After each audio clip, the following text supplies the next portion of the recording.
banks of the Nicomekl River in South Surrey.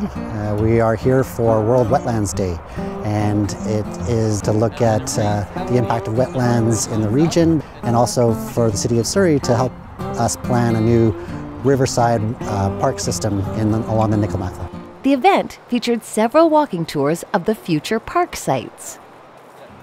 It's a 3-kilometer stretch of park and spectacular scenery, views of the agricultural land reserve, and of course the river running through it.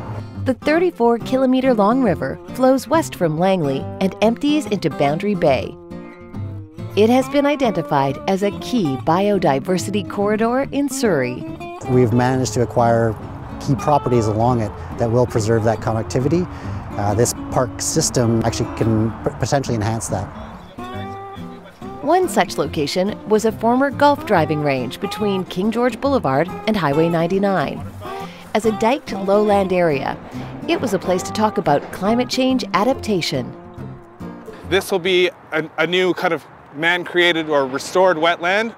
It's about the community coming together and networking and talking to each other, and not only getting good information, but just understanding this sense of place.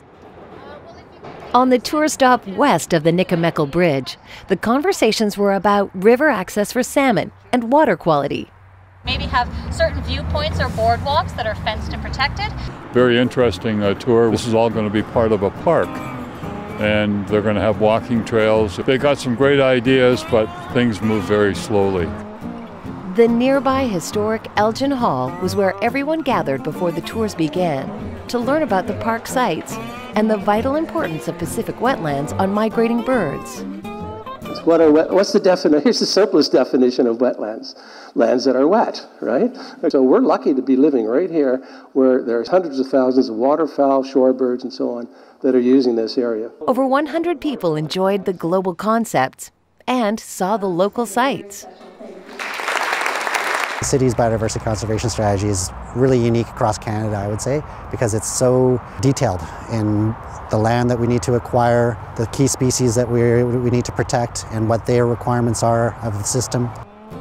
The full Nicomekl Riverside Park system will be developed over several decades, with initial sections being designed in 2019. Balancing both biodiversity conservation and passive recreation opportunities is the goal of our project, and it's a fantastic resource for the residents of Surrey.